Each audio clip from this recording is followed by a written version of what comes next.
Hello, everybody. My name is Farrokh Mistree, and I'm delighted to participate in this webinar. This webinar is titled "A Conversation with Young Zoroastrians on Applying to Graduate School in the US and UK." It is a conversation. What we will do here is share with you what we know, and then invite you to comment on it, ask questions, etc. So what Karishma has said, that use the chat box to indicate your questions, what you would like to study, where you would like to go, etc. I'm joined in today's webinar with Janet K. Allen, who is a professor at the University of Oklahoma, Karishma Koka, who is in the United Kingdom, and she runs her own company. And this webinar is done under the auspices of the World Zoroastrian Chamber of Commerce. And the emphasis in the World Zoroastrian Chamber of Commerce is building the spirit of entrepreneurship. What is Farrokh, entrepreneurship? share your screen, Farrokh. Thank you. Oops. What is entrepreneurship? Entrepreneurship is the pursuit of opportunities beyond resources control. Beyond resources control. Now, that's a very important idea. And as we go through it, we will mention what the World Zoroastrian Chamber of Commerce stands for and how the Zoroastrian Faculty Network fits into it. The topics we are going to cover today is why pursue a graduate degree. It's only one aspect of why pursue a graduate degree. The second is, how do I put together a competitive application? And there are three parts to it. How do I fund my graduate studies? Should I do an MS or PhD? What to study, where to apply? And what is involved in putting together a competitive application? When do I start? And tips for writing a statement of purpose. And then finally, we will talk about who can I contact in the ZFN to respond to my queries in North America and the UK. A link to the right to all the ZFN webinars is given out here.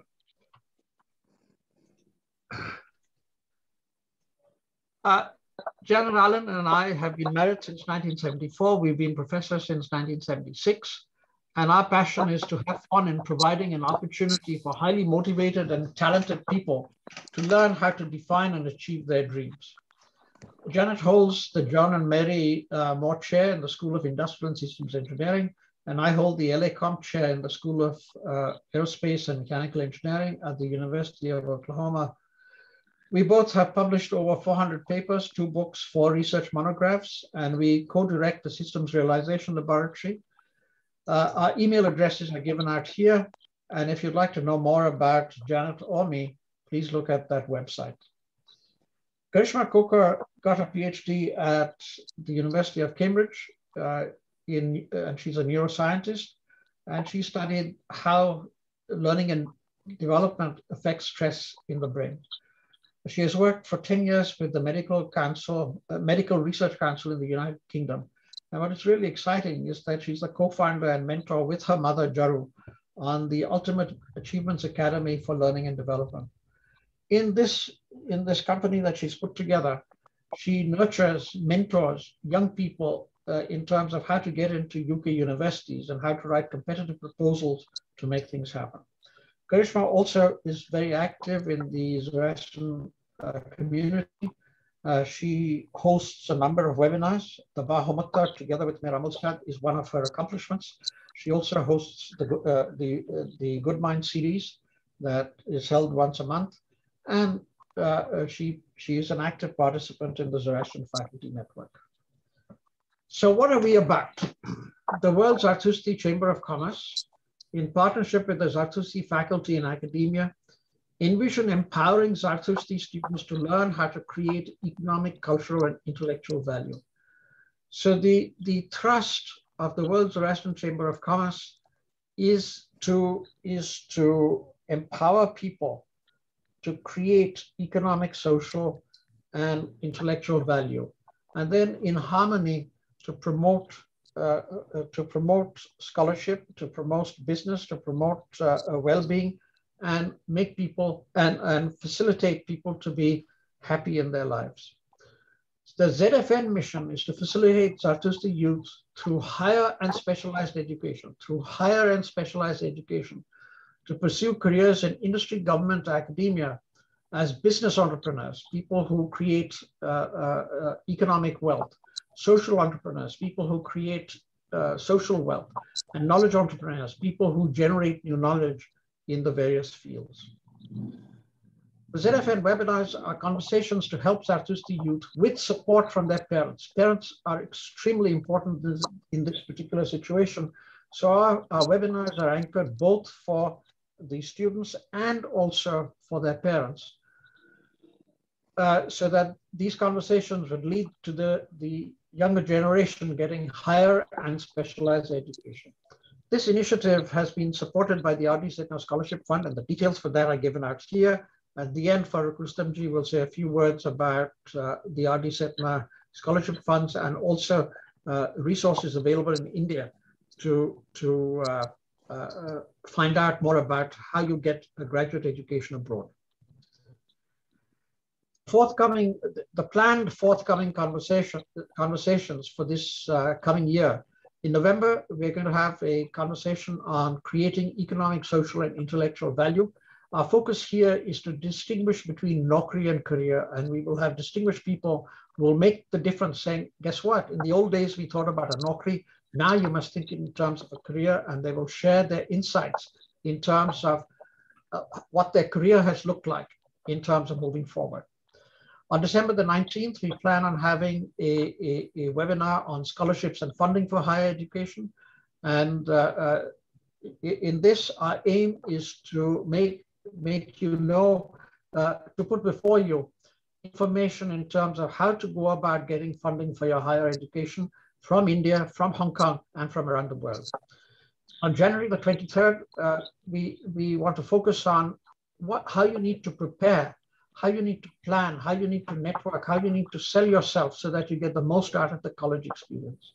There are two parts to a college experience. One is to gain technical knowledge or knowledge in your field, and the other is to develop as a human being, so that then you can contribute to society and not only make yourself happy, but also contribute to the happiness of others.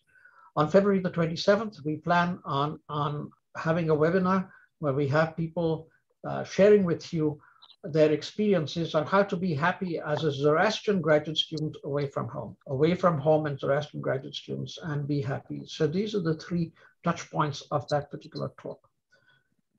On March 27th, we plan on having a webinar where people who have succeeded in education, finance, and medicine will share with you their journey and how they went about doing it and what the opportunities are and why they're so excited about what they have done and how they plan to give back to the community and enhance the happiness of people around them. On April the 24th, 2022, we plan on hosting a conversation on giving back. What does it mean to give back? How do you create the dhyana, the willingness, the desire to give back to the community? On May 24th, we plan on hosting a webinar on challenges and coping strategies for studying in India. Now that could apply equally well for studying in the United States, in North America, and certainly in Iran and anywhere else in the world. So I want to start at the very beginning and say that, tell you what it means, what Farroukhism and Janatism means, and we can add Karishmaism to this as well. What we're going to tell you here is our perspective of how we look at the world in terms of applying to graduate school, surviving in graduate school, doing all these sorts of things. So these are our beliefs. You cannot argue against or for a belief. So we will share with you our strongly held beliefs that others may disagree with. And this is a very important point. So the important thing is for you to talk to other people, go to other websites, listen to other people. And then you have a lot of options. And then you can decide that which is right for you. So here we are giving you our perspective, but this is not the only perspective. Now, the only way you can decide is if you know who you are and what you want, etc. If all you have are options and you do not know who you are, you will find your parents deciding for you, or you will find yourself just aimlessly going about getting a degree and not really making progress. So please understand that what we're giving you here is our view, and we encourage you to get contrary views from other people. And now I invite Janet to tell you why graduate school. She's going to focus on two things. One is income and the other is unemployment. Janet? Certainly, this information is available from the U.S. Bureau of Labor Statistics, and also is something I believe will apply in the United Kingdom. So you can see if you start off with a high school diploma or some college without a degree, you have problems with the amount of money you earn, and also you're more likely to be unemployed. As you move up and get a bachelor's, master's, or a doctoral degree, things change dramatically. And of course, the PhD gives you a bigger edge with both salary and unemployment. So think about this as you consider what education you want. Now, you might say that this is only for the situation where there's COVID, but if you look at the next slide, you will see that this is also true for the situation where there's not been COVID. So this is true. Again, the unemployment is considerably less for someone with a PhD, with a master's, with a bachelor's, it's about the same.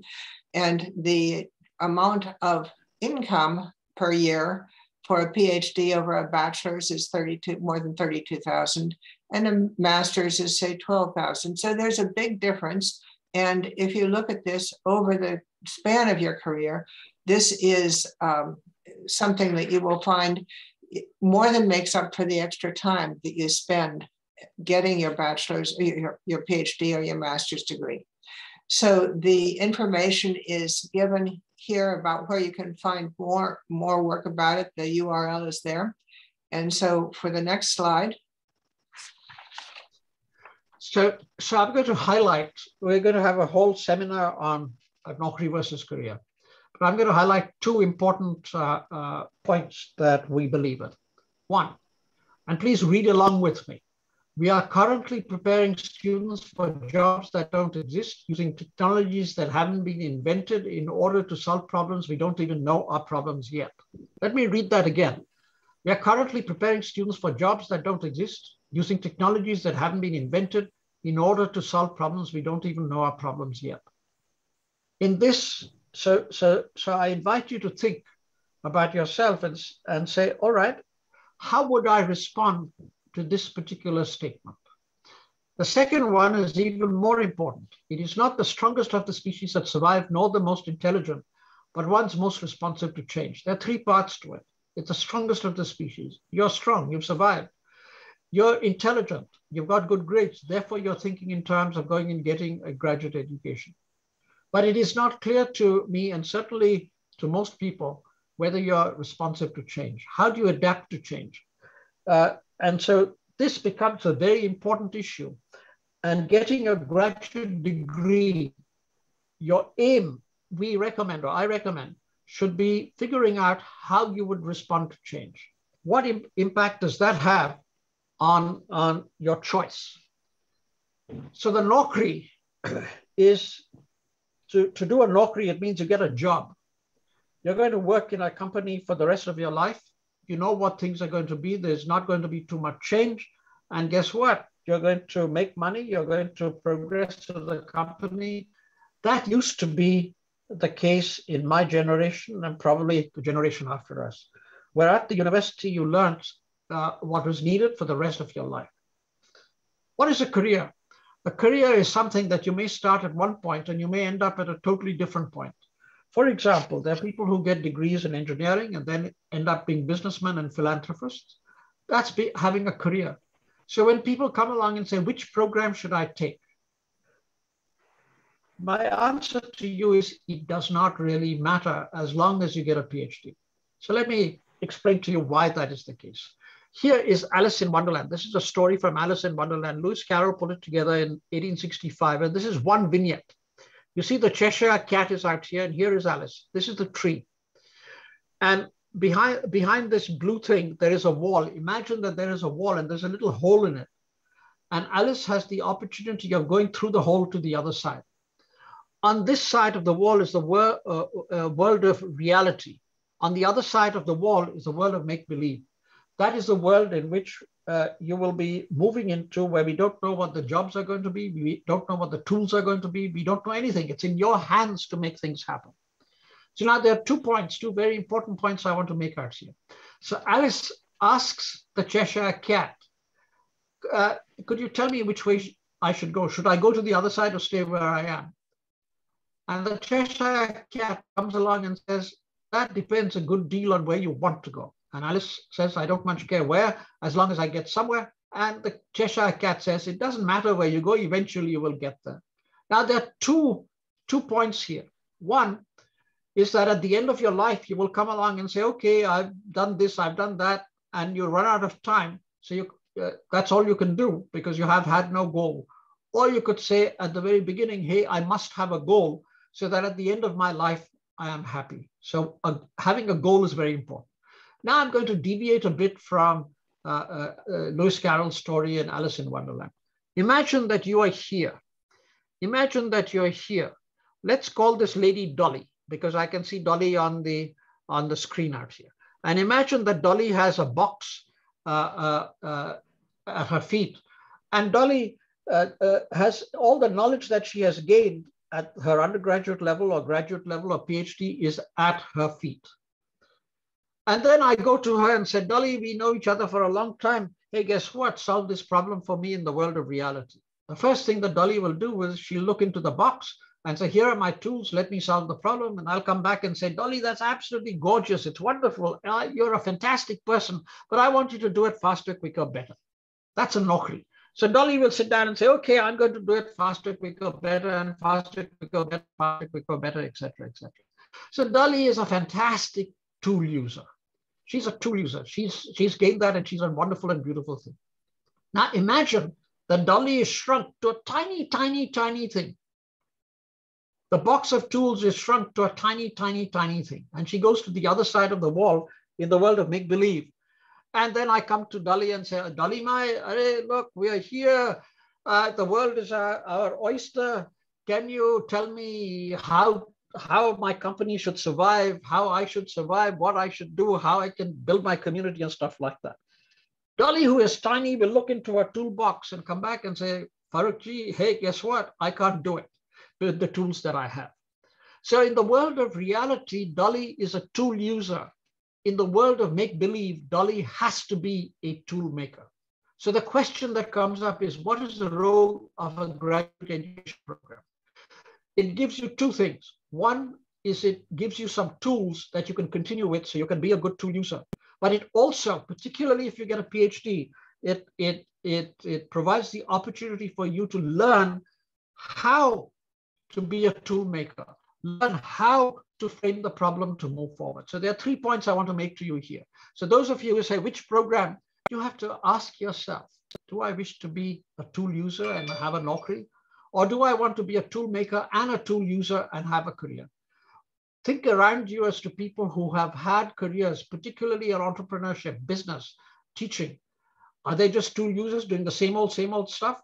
Or are there people who do new things and do other things as well? For example, Karishma got a PhD. She worked for the Research Council. And hey, guess what? Then she said, hey, I'm going to start my own company to do something else. She's a tool maker. Now, a little bit of advice. To be a good tool maker, you have to learn how to be a good tool user. You have to know how to be a good tool user. You cannot just all of a sudden become a tool maker.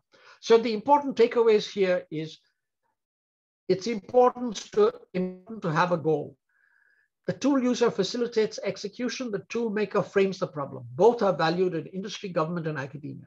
So the question that you have to ask yourself is, what type of graduate program is right for me?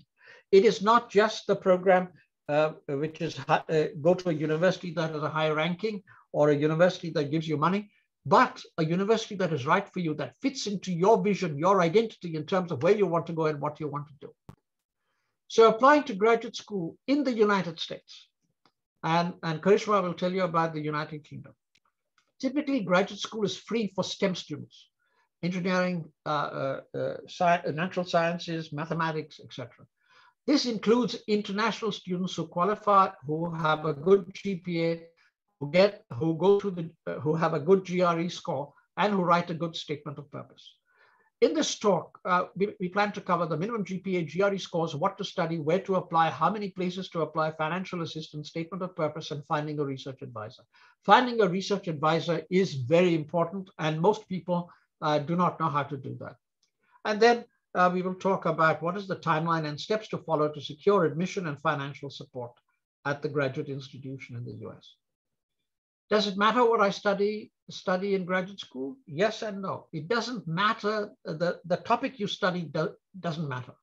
What does matter is that you go for a PhD and you find a professor who's interested in investing in you, interested in adopting you as his or her child, so that they want to see you succeed. Parents always want their children to be better than them. Always. Good professors always want their students to be better than them.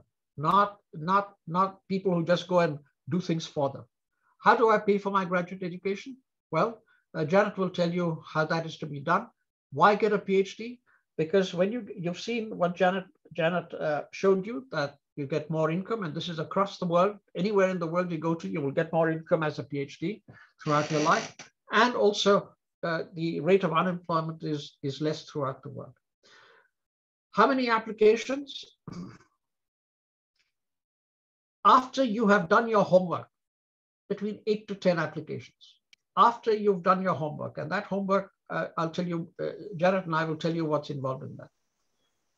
Your GPA, if you have a GPA of 3.7 on 4 or and over, and in the Indian context, over 3.8 and over,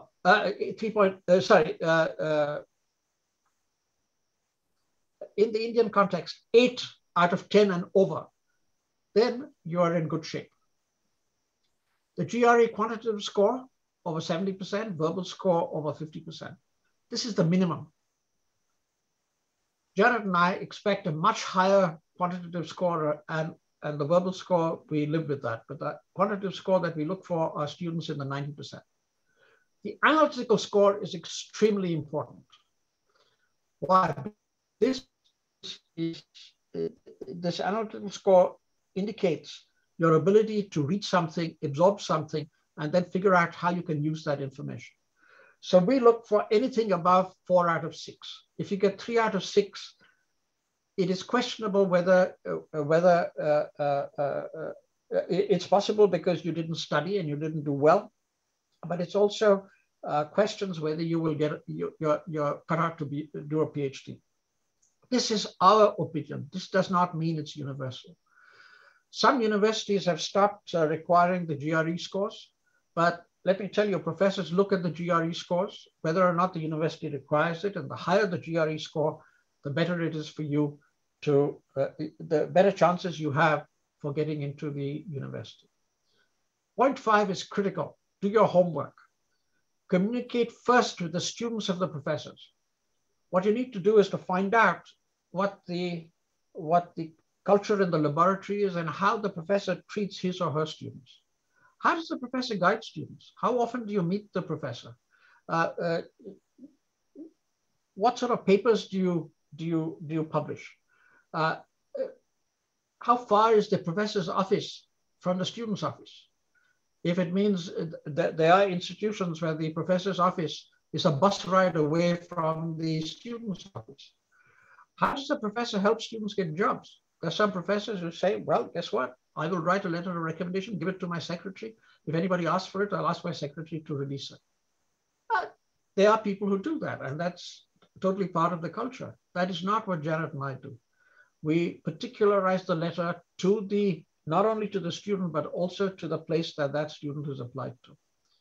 We also help our students to go out and find jobs. We put them in touch with people. How does the professor relate to the student? Have you been to the professor's home? Do you know what the spouse does? Do you know the children? When people from industry or outside come, does the professor introduce you to them? Do you make presentations to them? Does the professor take you to the conferences, pay for you to go to conferences when you are a co-author on the paper? In our case, Janet and I, whether it's an undergraduate or a graduate student, if a student is on the paper, we'll pay for the student to go to the conference and present. What are the professor's current research interests? It's not the past, it is the present and the future that you're looking at. So what are the professor's current research interests? So this is very, very important to find out. And there are two additional ways in which you can do it. One is by looking at Google Scholar, the latest publications in the last 5 years or the last 3 years that the professor has published. And two is becoming a member of researchgate.net. Researchgate.net is a free portal, and typing in keywords of what you're interested in and seeing which professors show up from around the world, and then looking at their work. Because there are professors who have been very successful in the past, and if you go to their website, they'll tell you that they are interested in a million things, but they don't publish anymore. Those folks are not the right folks for you. You need to have people who are active in research right now. Then you tailor your statement of purpose to the professor and the institution, So for example, at one institution, because it is well known for, let's say, controls, you will tailor your application so that you apply for controls. At another institution, the professors and the institute may be well known for design. So you tailor your application for design. It doesn't matter what you study. What matters is what you get out of it. So when you send the professor the email, copy the professor's student that you have communicated with. Janet and I get lots and lots of emails, perhaps 1 or 2 every day.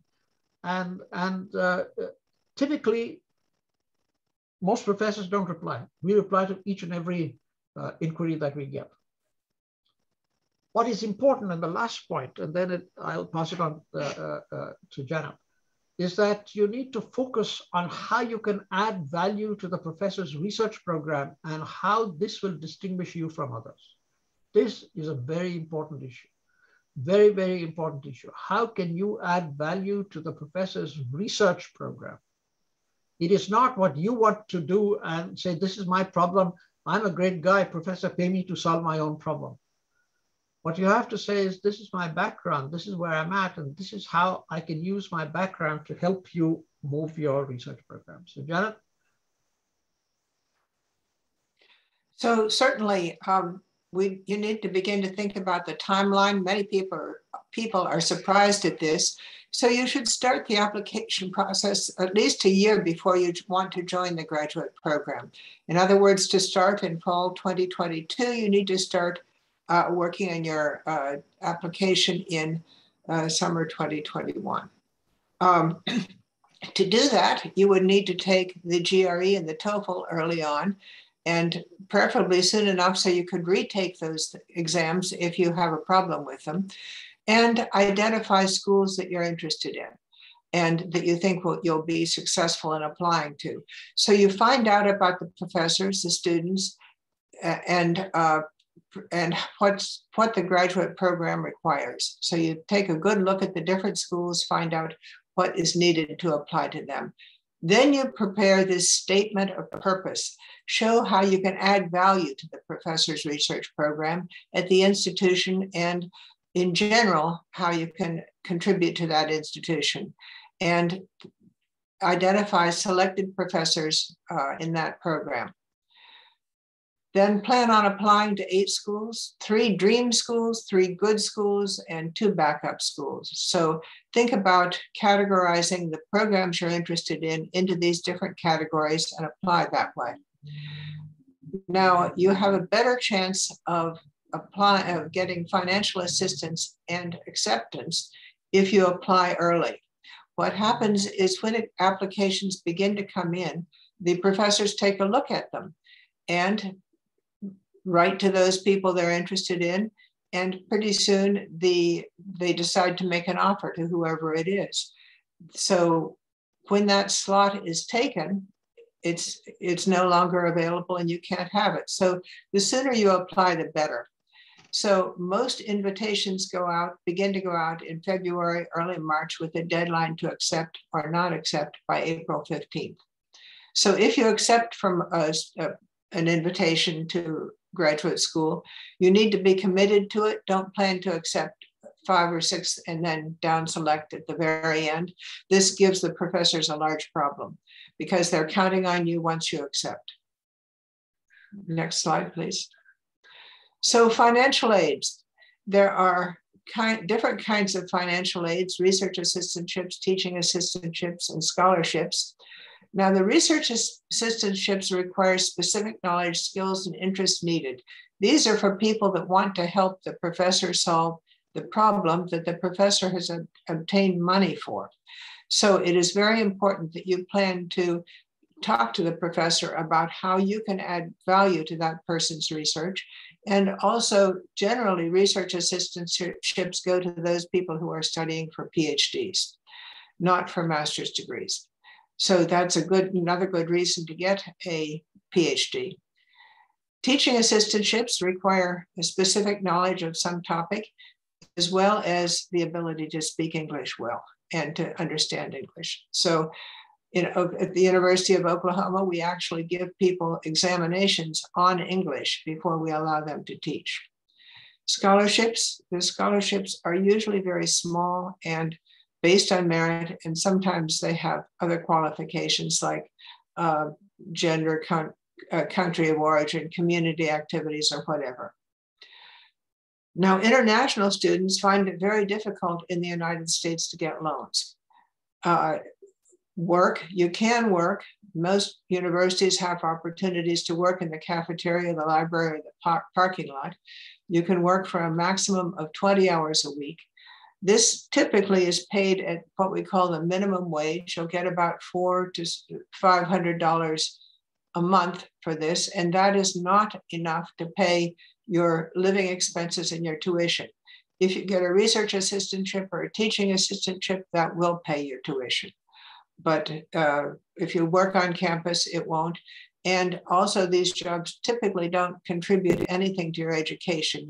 You're clearing dishes at the cafeteria or whatever. So do think very carefully about getting in a position to do that. Next, Karishma will talk about what happens in the United Kingdom.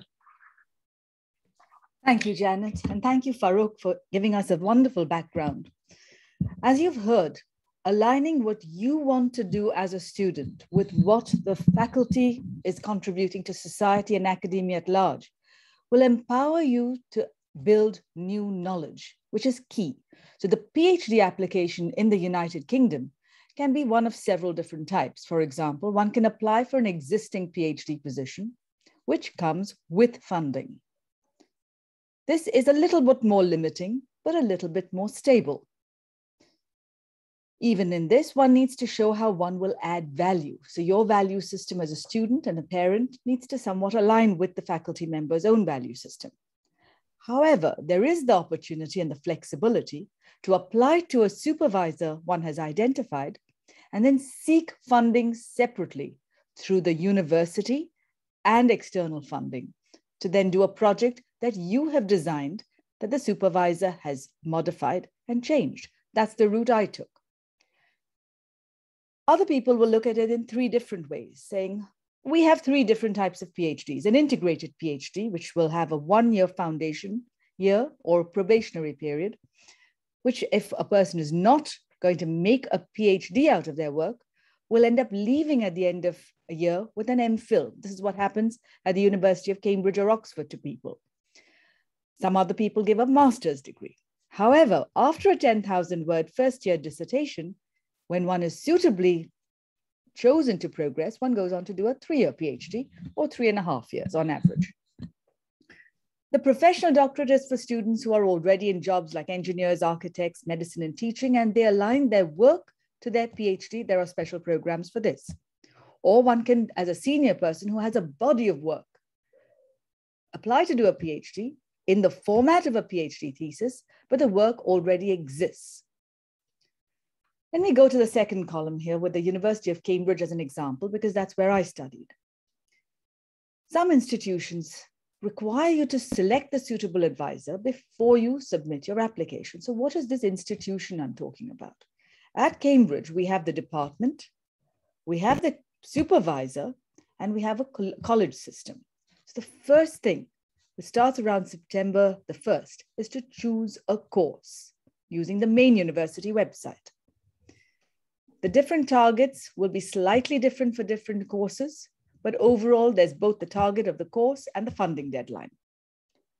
There is a university applicant portal where the research proposal can be submitted, which you have written, aligned with your supervisor's own research. At this point, I'd like to highlight what both Farrokh and Janet alluded to, which is in order to add value, one needs to know oneself and have values clear. One then seeks to demonstrate what one has done that makes one skilled at adding this value. And this is what the academic reference will highlight for you, but what needs to be in line with your own research proposal. So it needs to be what it sounds like. Then there is a college application. One needs to put down 2 college preferences or make an open application. I chose to make an open application from India because I didn't quite understand what different colleges were about, because they can be sports facility oriented, library oriented, funding oriented, or you just happen to like the middle common room where you will spend a lot of your time continuing your learning in society. You then apply to the major sources of funding of the university through the applicant portal. One needs to know what there is in order to choose. So I would suggest you spend quite a lot of time together with your family, and if possible, with your extended family, which are your existing mentors, so that you can prepare well for the interview process, so that who you really are is what is projected, that well-prepared attitude. In the next slide, we'll look at the research proposal. And you think to yourself, what would you invest in? If you were investing in a project, what would you invest in? Your supervisor is going to put in his or her time, his or her whole home may be open to you, and their 30 or 40 years of experience are what you are going to benefit from. So your research proposal ideally needs to be a specific question, and how it proposes to build on existing research is key. Your topic is not a topic. It demonstrates your knowledge, your understanding of the field, and your understanding of what the proposed supervisor and department can support.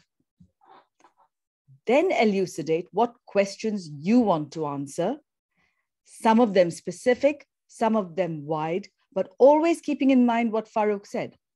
People invest in intellectual, economic, social, and today's idea of ecological development. So demonstrate the need for further research in this overlap between these different domains, and keep it open that you want to learn, and you want to learn how to be adaptable so that you can adapt to what is required. The combination of specifics, adaptability, and a willingness to learn and value what you receive comes through very clearly to professors, because they've been through this several times with each student at each deadline. Then understand the literature, be able to communicate this both in writing, and then when you're invited to interview, know it so well that you are what you have written. What are the limitations? How can you add? How is the department well suited to make good the monetary investment that's in that department? So it is really a business plan at an academic level. What are the hypotheses? These need to be very clear along with the limitations. And then what you want to do, how you want to do it, what are the outcomes and the potential problems need to be clarified. What methodology? Is a department suited to that? Is your professor got the network or the skills? And if not, how will you extend the network? Then this substantive research question needs to be outlined and explained in terms of how it will benefit from the particular approach you are bringing to it. So you are critical, which is why Farrokh said, know yourself. The next section goes into the conceptual and theoretical framework. So in addition to applying and doing, one also needs to understand the conceptual framework that you will adopt. Now, once you've said all the things you want to do, what about your case studies? What have you done? What background did you bring to it to help you create this selection criterion? Let them understand that, together with your previous research that you've already undertaken and specificity about the skills and training. So you are trying to communicate the years of investment that your existing professors, your parents, and yourself have already put into this. That makes you an investable case. So how you want to do this proposed research, together with the technical detail. On the next slide, let's look at a few specific examples. The London School of Economics, which is in London, begins in October with a rolling entry. So look at the specific portal of the universities of interest. With a rolling entry, it doesn't mean the deadline is forever. It means the earlier one applies, the greater the opportunity one has of being selected. Once the criterion number is filled, it turns into next year's application. Everything else is pretty common. What are your academic achievements? Put together a research proposal, then a statement of academic purpose. What are you about? Who is this person? What do you want to contribute to the world, to the department, to your professor, to your life? Then with the references, and if these align, it makes a very good case together with your CV, which will elucidate your specific background. And then they need a sample of written work, which it changes from year to year, but they want to know how you've studied the university, the departments. Do you understand how the departments link together? All this they're judging together with your understanding of the problems in today's society and how you might want to solve them, together with literature. The London Business School is very different. The PhD there is completely funded with living expenses put in. It's got an excellent central London experience. The time point is the 8th of January, but it is a mix of the American and the British system. So they need the 2 essays, very detailed, very well laid out, 2 academic references, and an original GMAT or a GRE score, which depends on the person and the department one is applying to. Different departments, even in the same university, have different choices. The official transcript needs to be given, but I suggest, like Farrokh mentioned, one aligns this from the place one is coming from in terms of I'm in the top 1% of students, or better still, I'm in the top 0.1% of students. Give them some reference to understand where you come from. And then, of course, the English language test is required, even though one might be from India or Pakistan or applying from a different country that has excellent English. So your written work will substantiate this. Imperial is structured differently. It has either the split PhD system where you can do your PhD there and abroad, or you can do a PhD in Imperial. Then they have a special partner research institution scheme where one registers at Imperial but carries out the research in a public research institution, an industrial laboratory, or somewhere else, anywhere in the world sometimes. King's College is a little bit more structured in most departments. Supervisor, funding, online application, project approved, the same drill.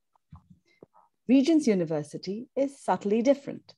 It has the Entrepreneurship and Business Research Center, which is called the Family Business Research Center.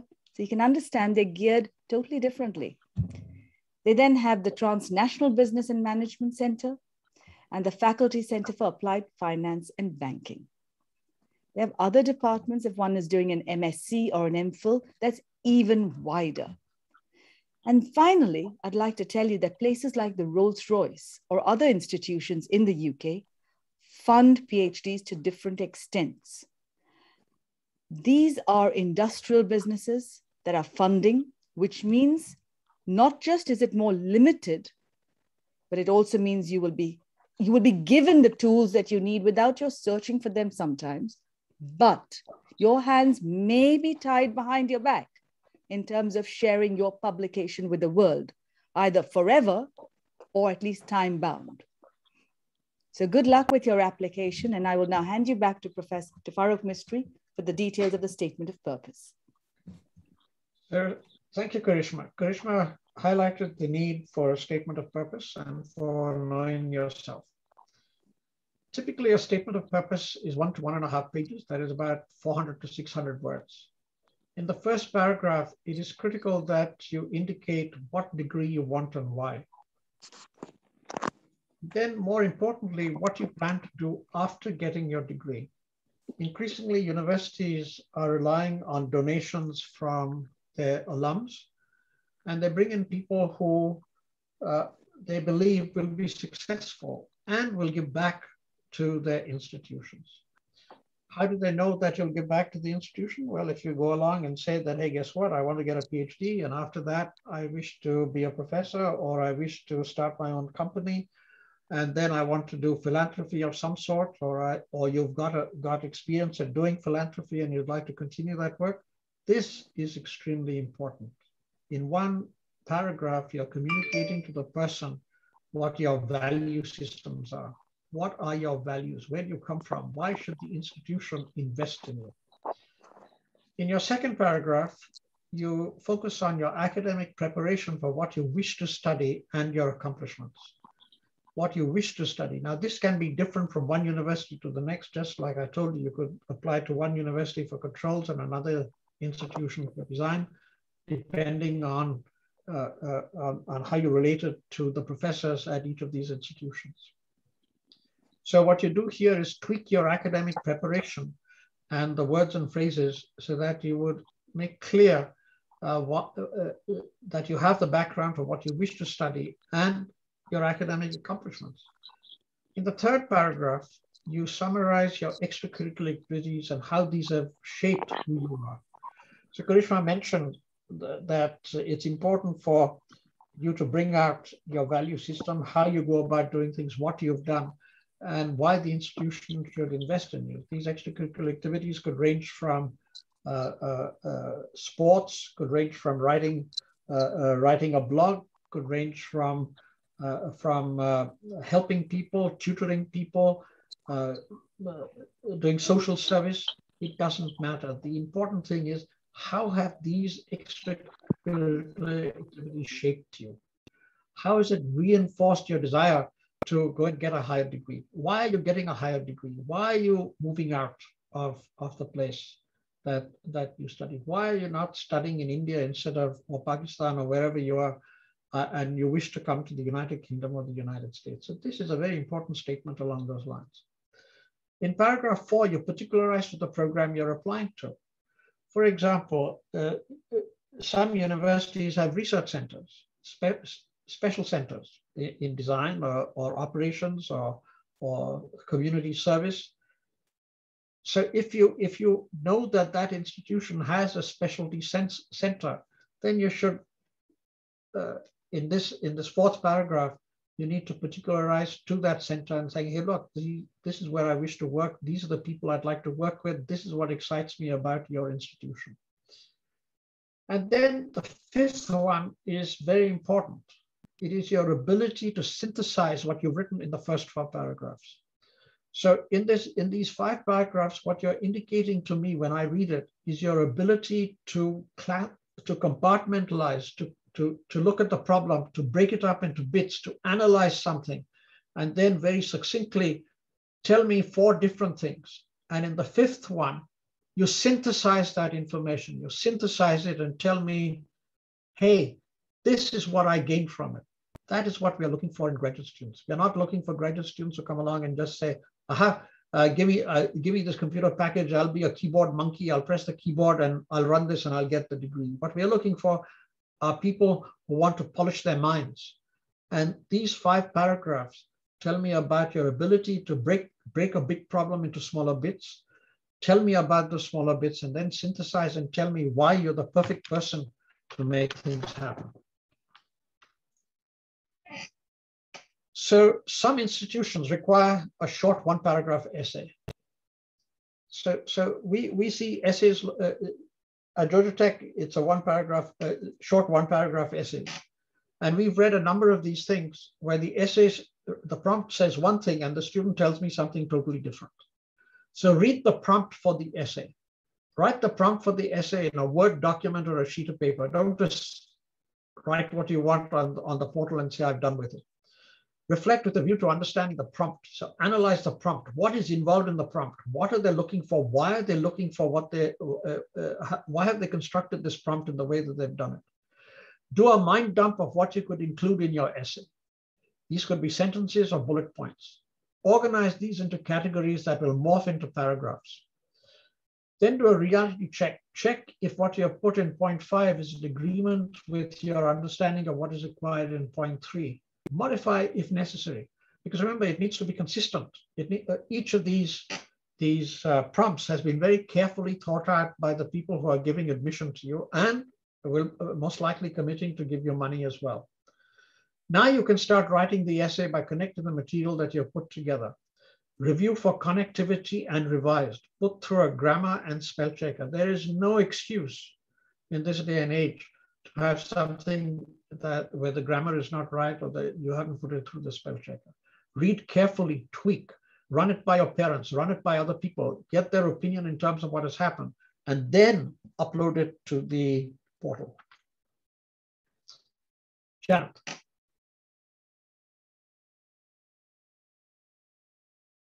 Unmute yourself. One of the things you need to do is to write a letter, have professors write for you. So you need to be believable when you do this. When you write to the professor, you say, my research interests match yours. Well, this needs to be followed up with a detailed description of what you think the professor's interests are and what your interests are. Further, I have read your paper and I am interested in your work. You need to explain which paper. If you just write, I have read your paper, well, I've written many papers. Which paper? Why are you interested? And so forth. I have been to your website. Well, again, what does it say on my website? Why did it attract you? You are the greatest, and therefore I want to work with you and give me financial aid. That doesn't cut any, that doesn't cut it with me. I am really interested in research, but I only want a master's degree. Now, people that are interested in research want a PhD. They don't want a master's degree. And you will be much more likely to have funding if you want to write for a PhD. Sometimes I get letters saying, I have been to your website and see that my interest Y matches yours, and my interest is totally different. It's interested in perhaps field X. I also have received letters saying, dear sir, I have been to your website and my research interests match yours. Well, I don't believe that, obviously. That's just not something that's possible. Then a last one, I plan to get a master's and work in industry and come back and get a PhD. I have heard this from hundreds of students, and maybe 1% of them come back for a PhD. They get established in industry, they move up in the field, perhaps get a little bit of money and work from 8 to 5 or 9 to 5, whatever it is. And they enjoy that, and they don't come back for a PhD. So if you need more information, here are some places you can look. So the Council of Graduate Schools in the United States has the website you can see first here. They've got a lot of good information for you, a booklet you can download and take a look at, and many other things. At the University of Information, we have this about how you apply for this university. Also, don't forget that there are many good universities in other places. So if you want to think about Singapore, Hong Kong, many other places, Australia, New Zealand, Canada, different things, the information about those is available on the graduate schools on the planet. Now, the next website, US News and World Report, gives you a list of what they think the best graduate schools in the United States are for specific areas. But remember, what is best, or some people think is best, is not necessarily best for you. You have to do your homework. You have to find out if people are doing that. I've had people write to me when I was admitting graduate students to our university saying, I want to study safety, and I'm going to come to your university to study safety. Now, we don't offer a program in safety, so I turned this person down because we couldn't help them. And they were most upset. So you have to do your homework and find out what's right for you. Information about the GRE and the TOEFL are available on those websites. You can practice for these tests, please do. If you practice, your score goes up a lot. So please do that. More information will be given to you about other programs at the end of our talk. Now, Karishma. Karishma. Thank you, Janet. In the United Kingdom, like everywhere else, how you are well prepared makes a huge difference to how much you can contribute. As my father always said, proper preparation promotes positive performance. And as you seek to add value, it is important to demonstrate a few things very similar to what Farrokh has already outlined quite clearly for us. Your purpose, your ability to plan, evaluate, as Farrokh said, to design questions and break things down, and then to create solutions. So something we look for a lot here in the UK and other places around the world also look for the same thing, is while you need to understand that different aspects of multiple subjects have helped our brain develop, they also help us design solutions. Our analytical skills need to be extremely strong. When our analytical skills are strong, we will actually be able to solve problems in a way that maximizes the resource that we've put in. Can't see the screen anymore.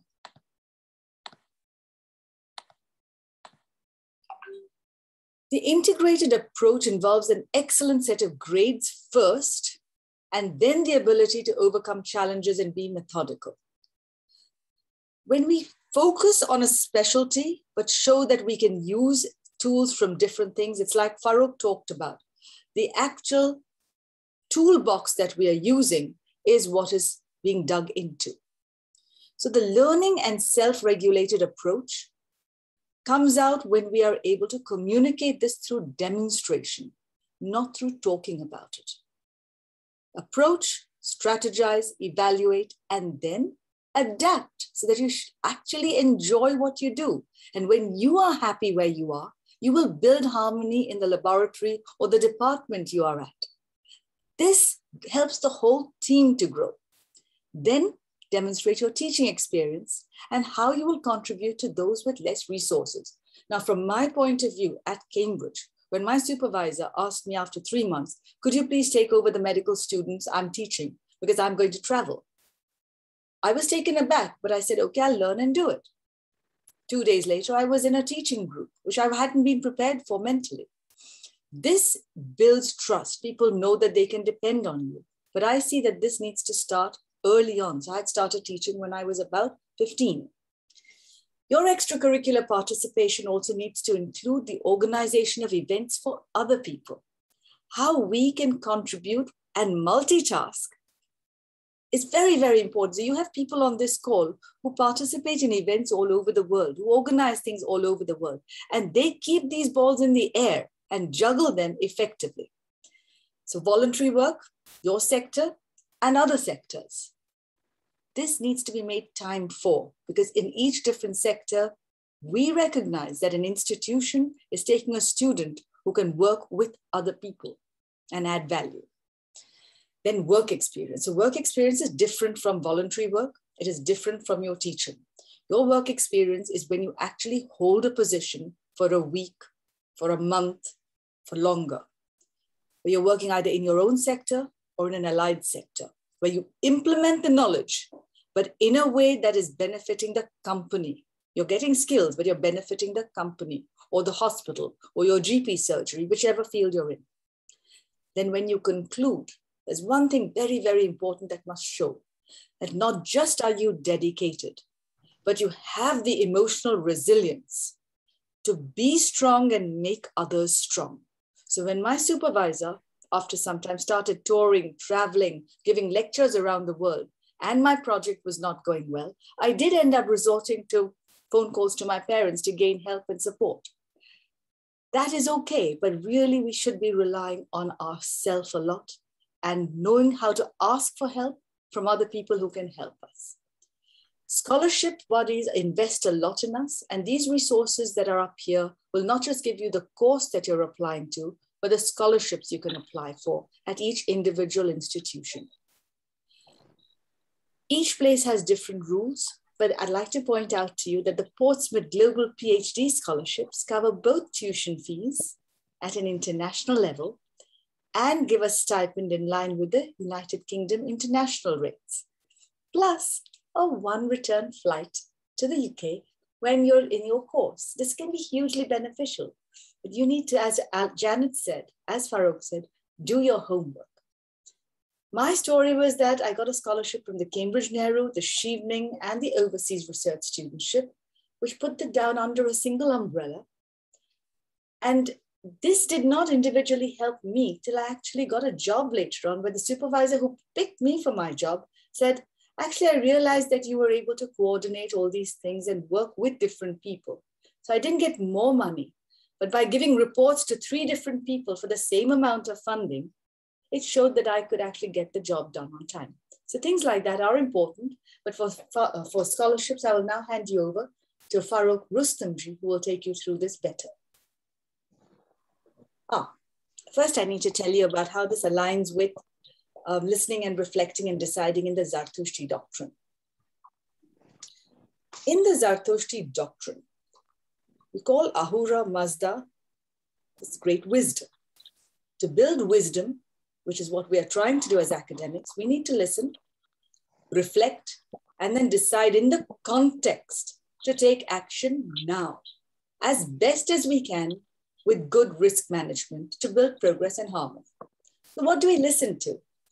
The voice from within. So know yourself, the people around you, the elders in the network, and then the internet. The whole world is your oyster today.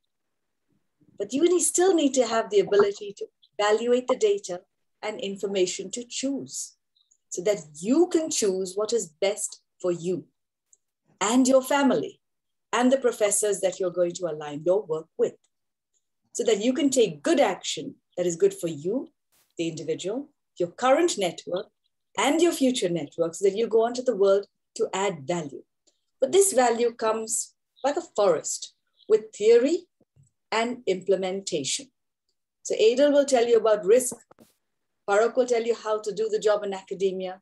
Yazdi Tantra will tell you doing is doing. So implement the theory. But it's not just for yourself with evaluation. It is so that you share and you strengthen both yourself and the network. Take a look at a forest. Today, the Harvard School has published articles saying that a forest doesn't just take from the earth. It gives back to the earth what we cannot even see and shares nourishment with its trees around them. And this happens when things are weaker, when things are stronger, this changes, this balance changes. So as Asho Zarathustra said, listen, reflect, decide in the context to take action that you can share and you can grow yourself and grow others. With that, I'll hand you back to Farrokh Rustamji, but until he comes back to tell us about the details, we probably... Thank you, Karishma. I would like to talk to students and their parents about how you can fund your education. Our R.D. Setna scholarships fund students belonging to all communities, but they should be Indian nationals. And whatever we give are loan scholarships, which are repayable in a certain period of time, which bears an interest rate of 2%. The logistics are that we take an insurance policy for the amount of the loan given, and we give substantial amounts to cover both education and your living expenses, etc. All this information is available on our website, which has been provided here. And you can write to me if you have any further questions. I would be happy to take questions even today. And now I will also tell you where else you can apply to. You have a whole list of scholarships put on the ZFN website. So do have a look at it. It's a very exhaustive list, and you will be able to cover almost 75% of your funding if you approach these trusts, prepare a proper application, and submit the same. Apart from the trusts in India, there are other foreign consulates which also help you with funding. That is the United States Embassy, the cultural centers, the education centers of these embassies. They are located in different cities in Mumbai, in India. Also the British Council, which has a separate department of education where you can get information on colleges, funding, and a whole lot of information can be got from these embassies also. So I would be happy to take questions on the application process and whatever else you need to know about funding. I hand you back to Karishma. Thank you. And I hand you back to Janet. Thank Janet, you. So yes, I look forward to hearing from many of you that you're interested in a PhD. If you wish to have your application reviewed, please write to Farrokh Mistree or Karishma Koka. That information is, the email addresses are given in this presentation, so please use them. And good luck. We hope that you find a satisfactory way of going to graduate school. Next, Yazdi Tantra. Oh, sorry, Karishma. Thank you, Janet. What I'd like to leave you with is what has come out quite clearly.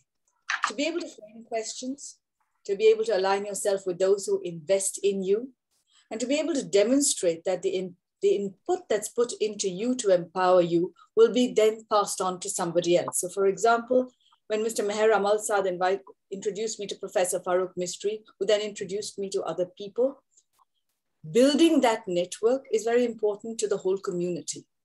So think very carefully about how you can align yourself to your parents, your existing professors, and the future professors, and the institutions you've been at, and the institutions you want to belong to, because that is very critical for us all to sail the ship, especially when the waters get stormy. With that, I'll hand you over to Mr. Yazdi Tantra. Hi, I'm sure you must have really enjoyed this presentation. All the 4 speakers were just wonderful. To keep in touch with us, please visit our website, register yourself, put your email address there so you can get updates on various areas like scholarships, internships, webinars, and the courses that are available across the world, including US and UK.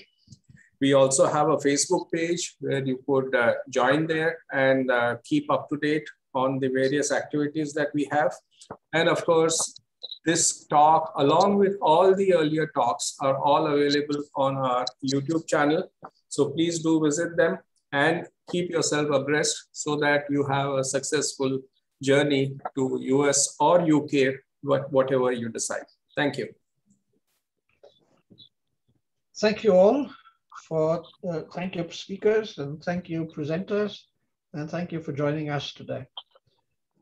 I want to reinforce the idea that getting a graduate degree is what we are all about. We want to empower you to get this graduate degree, whether it's a master's or a PhD. We have outlined that it's easier to get funding if you go for a PhD, but certainly if you're determined to get a master's, it's worth doing it. It's well worth doing it, provided you do it for the right reason, provided you know why you're going to be doing it.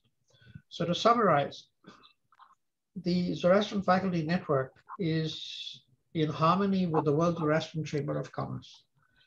When you think about the World Zoroastrian Chamber of Commerce, one of the things you can think about initially is to say, oh yeah, those people are a profit-making company or a profit-making organization. That is not what we're about. What we're interested in doing, through the World Zoroastrian Chamber of Commerce is to empower people to create economic value, social value, intellectual value, and bring the three things together in harmony so that the world is a better place. Karishma touched upon the idea of taking care of the environment. You cannot take care of the environment unless there is harmony between economic, social, and intellectual value. It's only then that you can take care of the environment. And the environment is not just the plants, animals, and fish, but it includes society, it includes the community, it includes the people around you, it includes your family. So environment is a much broader idea, and each of you can think in terms of where you would like to invest and what it makes to happen. So we've run over time, and in closing, Karishma can direct you to places, to people in the United Kingdom who can help you, and I will certainly be delighted to hear from you and direct your inquiries to appropriate people in North America. I also have contacts in Australia, Hong Kong, Singapore, and a few in Europe. So with that, I invite everybody to put questions in the chat, and then after that we will open it up for discussion and a dialogue with everybody. Thank you all very much. And so here we go. So let us have the dialogue and discussion. So in the chat, questions.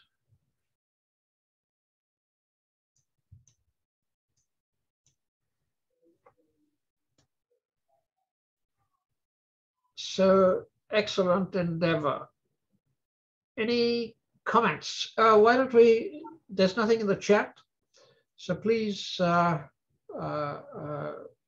unmute yourself, turn on your camera and say what is it that you take away, or what is it that you'd like to talk to us about.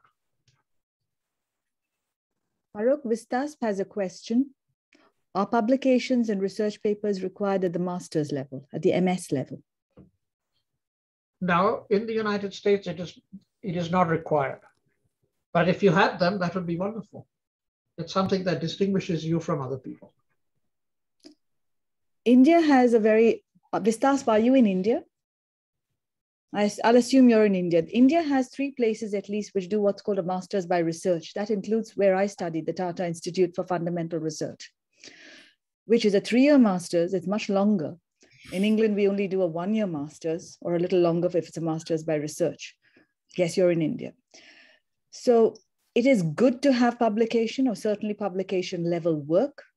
If it does not at this point translate into a publication, it would be good to be able to write it up, at least as a paper that you can share with other people, and then take it from there to publish later on.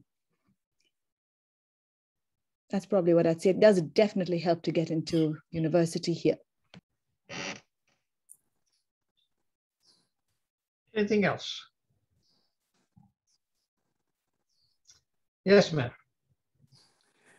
Well, Farrokh, I have to congratulate the 3 of you for a very, very profound presentation. There were a few things I made some notes of that I'd like to share that may be of some value to your viewers today.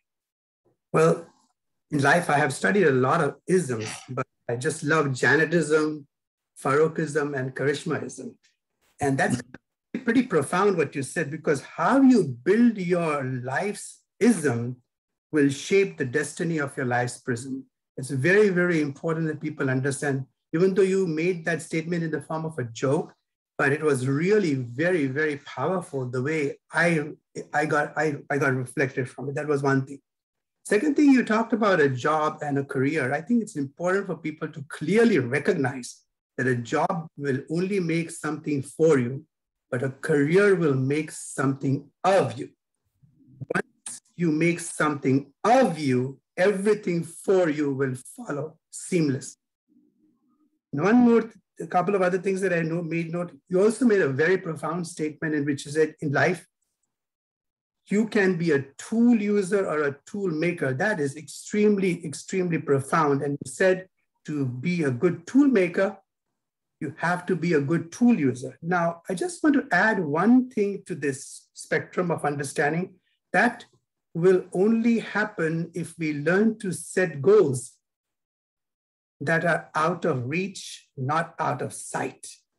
When we focus on that, then you can become a good tool maker as well as a good tool user. Otherwise, you're going to get very confused if your goals are out of sight.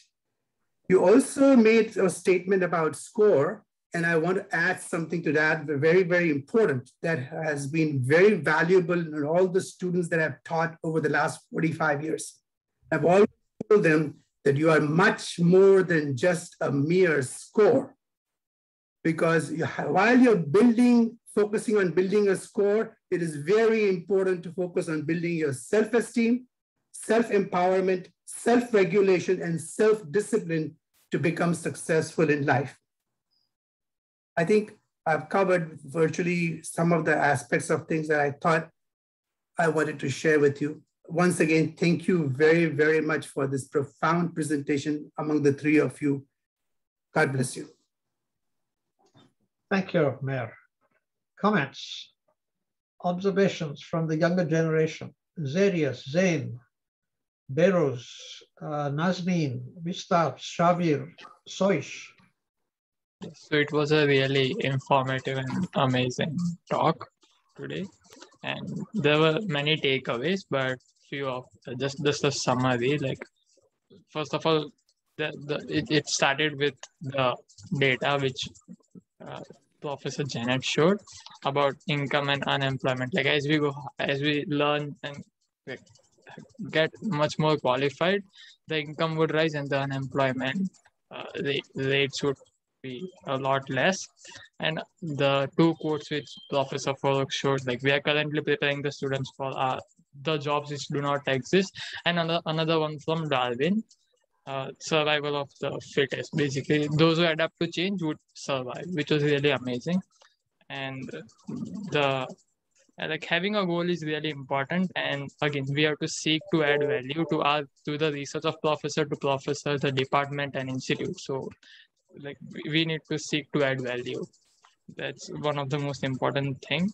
And in real world, like, we have to be a tool makers instead of tool users. So that's really amazing. So this was my takeaway. So Zarius, Romani, Berouz, go ahead, Zarius. Yeah, I would first of all like to thank Professor Karishma and Professor Janet and Farrokh sir as well for their lovely insights. And I believe I would never get these insights from anywhere else. This was too detailed, starting from the graphs Janet ma'am showed on the US labor statistics, from, Karishma ma'am explaining how exactly you go with a PhD degree, and the entire process with different colleges. So I believe that this was one of the best, if not the most useful webinars I've attended. And it was really wonderful, with the closing remarks as well from Meher sir, which he gave a lot of good insights. And I love the quote that you have to be, a tool maker rather than a tool user. So that will be with me for my life. So I think that was really helpful. Thank you. I see two things in the chat, and then we'll get Ramani to talk about it, comment. Shavir asks, what are the general requirements to apply for a postgraduate degree in the UK in medicine and surgery? Yeah. Shavir, the best that you can do is to connect with Kashmira after this talk, and she will direct you to the appropriate websites and portals where you can get this information. Sure. Shavir, do that. Take my email down, but there are basically 3 pathways that involves either the P-Lab, then without the P-Lab, which is the professional assessment, then there's the MRCP, MRS, and MRCS pathway. And then the third pathway is a little bit more difficult, which involves a lot of training when you don't have the P-Lab. And there are a few universities in the United Kingdom that accept international students without the professional and linguistic assessment board details. So I am actually, I just cleared my IELTS exam, and I'm on my way to apply for my PLAB 1 exam in coming May. Sure. So I'm planning to go through the PLAB, the Excellent. the So as lab. Farrokh says, just email us and we'll direct you in the right direction. Definitely. Thank you. Vishtas asks, what is the difference between a dream college and a good college from the point of applications? Janet, do you want to try and answer that? So for each college, you want to align your application specifically to what they want and need, so that when you say the dream colleges quite often have different expectations than the good colleges do. So you certainly want to think more broadly when you are applying for the dream college, and plan to be able to address what they're interested in. Farrokh, do you have some additional comments? Yes.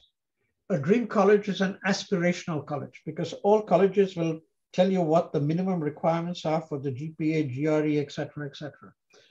And a dream college is one where you'll say, hey, guess what? I'd love to get in there, but maybe I don't quite have the skills or whatever it is to get there. A good college is one where you say, hey, I'm competitive. I should be able to get there. I should be able to do it. A backup college is one where you say, guess what? So I have more than what they have to offer. Guess what? I'm going to apply out there just as a backup. And when you think about this, particularly if you're in engineering, getting a higher degree in India is also possible. If you're in management, getting a higher degree in management is also possible. So don't rule out India to get a higher degree. Do not rule out Singapore or Hong Kong or Australia or New Zealand to get a higher degree. Don't just think and say United States and the UK is the only one. And if you're interested in communicating about Australia and Hong Kong and Singapore, I can certainly help you with that. So with that, Romani, your comments. I think my takeaway from the webinar was specific to doing the homework. I think that is something which includes a lot of research, like talking to previous students and then copying them in the email to the supervisor will definitely give the impression to the supervisor that we are a good researcher and, you know, can proceed further with them. So I think that was the best takeaway for me. Apart from that, everything I completely enjoyed, and my purpose of joining the webinar was so definitely. So yeah, thank you. Great. Vishtas says, I'm in engineering. I wish to master in aerospace. Vishtas, in that case, you should not apply to the United States. This is a Farroukhism. Why? Because when you apply for an aerospace degree to the United States, you have to, you need to be a permanent resident or a citizen to be able to get experience with the aerospace companies. And so you should be thinking in terms of applying to institutions in Europe and maybe Canada, but certainly Australia would be fine.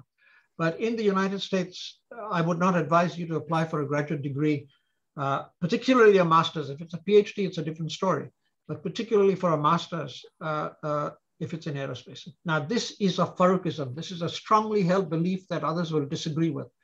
So I hate to dissuade you, but that is my belief and my advice for you. So one of the reasons, sorry. One of the reasons Farrokh has said that is that the aerospace companies in the United States do a lot of defense work and they hesitate to involve nationals from other countries. That's very true, even in the UK in terms of certain companies. In fact, Mr. Yazdi Tantra's son has done an engineering course from here, and Yazdi has supported his son through this course with a lot of heart and dedication.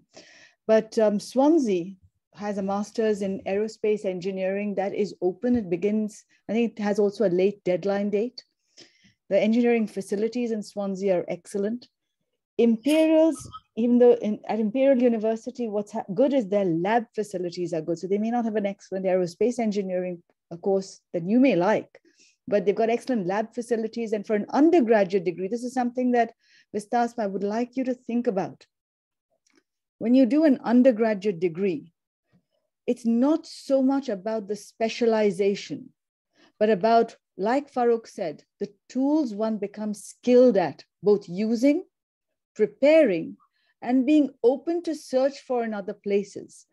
This is critical about a lab facility in engineering, which a place like Imperial or even Southampton will be very good at giving you. So you may say, I want to do an aerospace master's, but is it a master's in engineering that prepares you for the best aerospace degree, for the best job, and maybe building your company one day as an entrepreneur, which is what you could benefit by preparing for? I'd like to just put that thought to you, Vistas. Thank you. Zoish?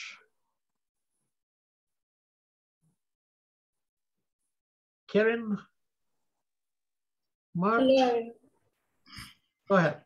Yes, I would like to thank everyone for coming over here today, and especially the speakers and the entire ZFN organizing committee for making this webinar possible. Like, this webinar was very comprehensive, if I may say, because starting from how much time do we need, the test scores, SOPs, and so university fit, we covered everything within 1 hour. So this webinar gave me very much clarity and was very concise also.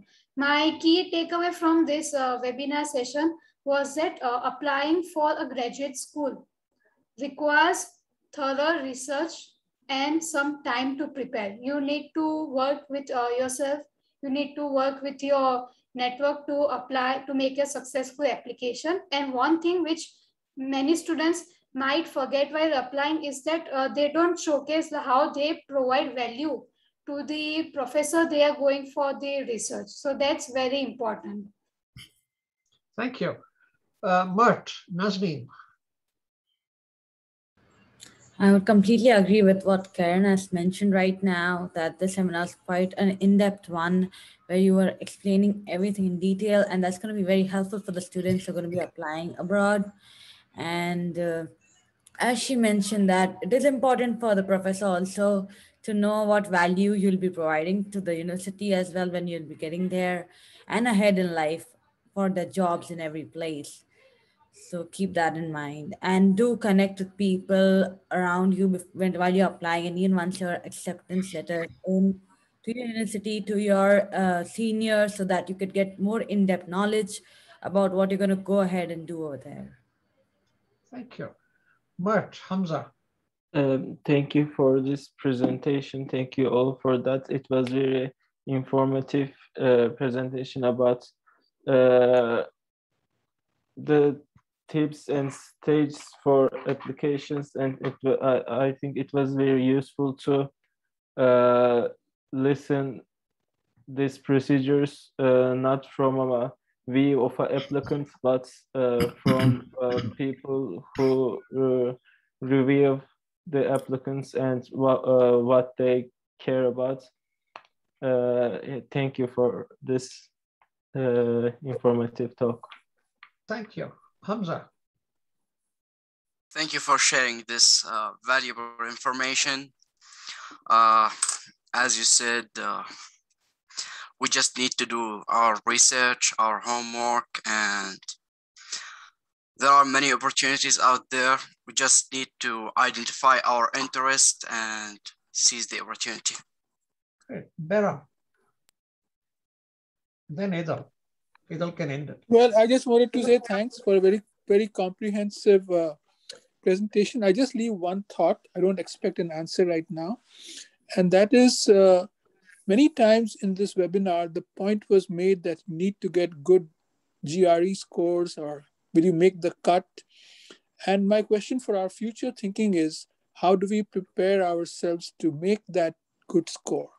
How do we start? When do we start? And I would submit to you that we start at the age of 2, 3, 7, 11, and the parents start thinking about that right from that age. So while the focus of the ZFN is in providing graduate school education possibilities, we have to think that we need to start very, very early in life. That's where the brain really molds itself, and the ability to speak well and to write well goes a long way in success in the future. So it's all interconnected. The community comes together if we start very early in life. That's just my comment. Thank you. Thank you. Edel. Yeah, I'd like to reiterate it was extremely useful webinar for the students thinking about graduate study. Farrokh, Janet, Karishma, Mayor Behram all offered very important insights. I'd just like to make a few practical observations. And one is, Farrokh's statement about the Cheshire Cat and Alice in Wonderland is very, very powerful. I've used it many, many times before. It says, if you do not know where you're going, any road will get you there.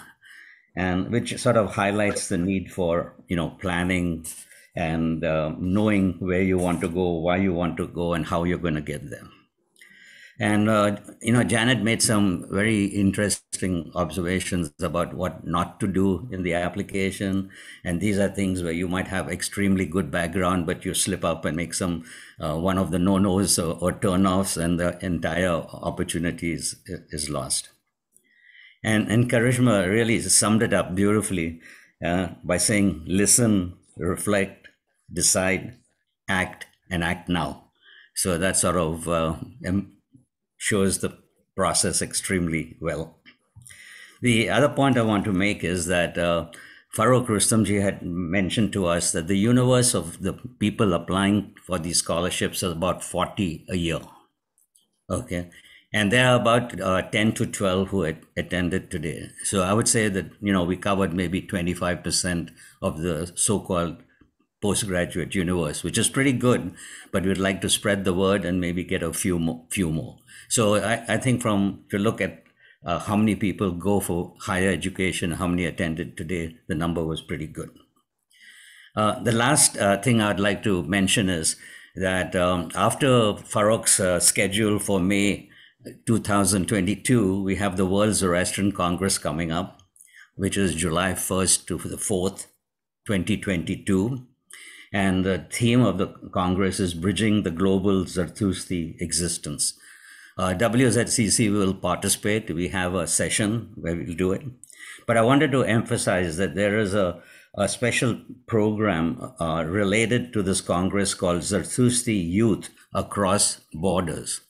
And the Congress is going to sponsor 20 to 25 students from around the world, India, around the world, who have economic obstacles or needs, and they're going to help subsidize you coming to the United States for the Congress, and also some other things related to it. So look for it on the WZC2022.org website. There's information on it. And if you feel that you'll be interested in coming and participating and need some financial assistance, definitely apply for it. So thank you. I hope, again, a wonderful program, and we have many more which will be following. And thanks to Farrokh leading this effort, and everyone else doing a terrific job. Yeah. Thank you all. So thank you all. We look forward to seeing you next month, and all the very best. Thank you, Mayor. Thank you, Idil. Thank you, Yazdi. Thank you, Behram. Thank you, Farrokh. Rustamji. Thank you, Janet. Thank you, Karishma. And thank you, Nazneen. And thank you all for joining us today. Please keep in touch, and all the very best. We will. Can you stop recording, Yazdi, and we can continue for a few minutes for anybody who wants to stick around.